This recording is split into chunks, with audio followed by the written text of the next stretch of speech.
Hi, I'm Madison, a senior at Western Michigan University. Thank you so much for watching my video, and I hope you enjoy my journey. So design has always been a huge part of my life, thanks to my mom, pictured here, a senior graphic designer and art director. Our house is filled with amazing prints and artwork, and I could see firsthand how much hard work goes into a great design. I knew from a very young age that I did not want to be a designer. So sorry, Mom. I mean, I could see how difficult it was, and imagine if I chose the same career as my mom. I would not hear the end of it. So I turned to sports. Here's 8-year-old me playing soccer. The suspense is real in these photos. Is number 30 gonna steal the ball away from me? Who's gonna get to the ball first? Me or my opponent in the red jersey? It was probably me, but we also may never know. Sports, traveling, and outdoor activities were things I designated my time to. I never thought design would be something that I would do. Since my mom wouldn't give up on having me just consider design as a possible major in college, we went to Chicago Ideas Week in 2016 to see an industrial designer speak. This person would be the one to convince me to rethink design. It's a pretty big job, but it was Tinker Hatfield.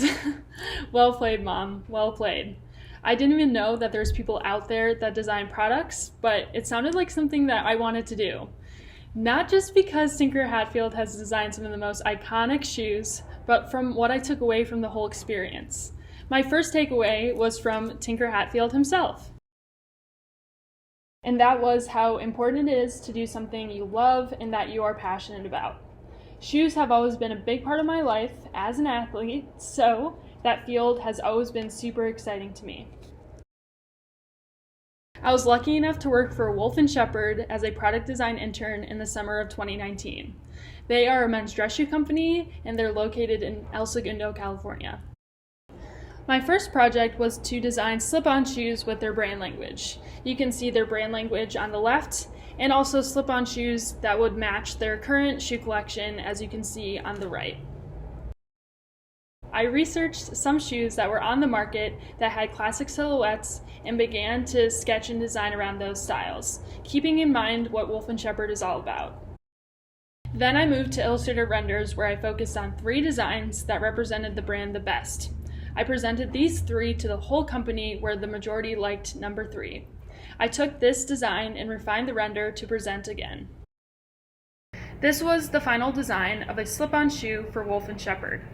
It had a high focus on subtle details, concealed comfort, performance, and heritage-driven, all words that describe their brand language. I was so honored to work for this company and to design potential footwear for them. I will forever be grateful for all the things that I made while I was there.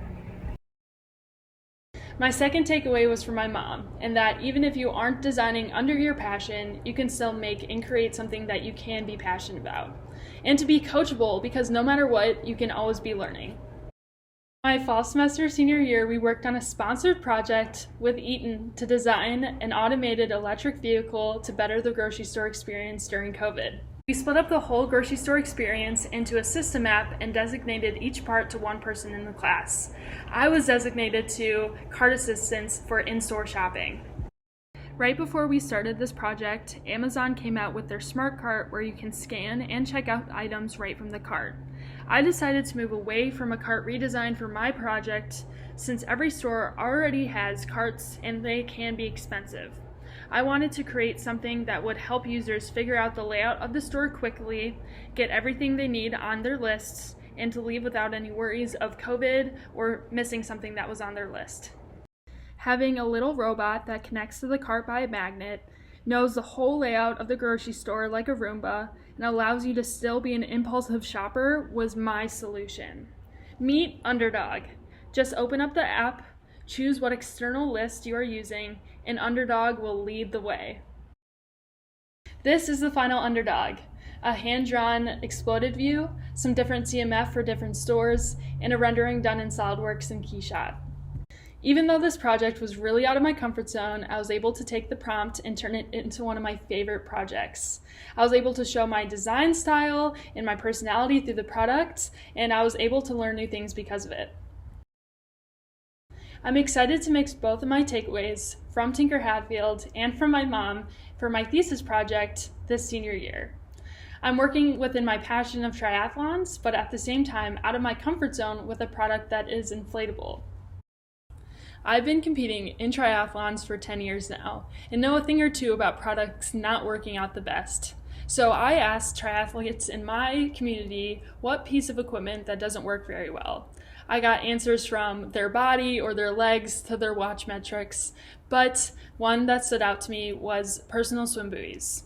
Personal swim buoys make it difficult to bring hydration and fuel on long training swims, and the current product can leave you with everything in the dry bag section of the buoy wet. I want to make a product that will keep your personal items dry, allow easy access to drinking water and fuel, be easily spotted in the water by boaters or other swimmers or people on the shore, and enable swimmers to rest on the buoy if needed without treading water. This project is currently in the works.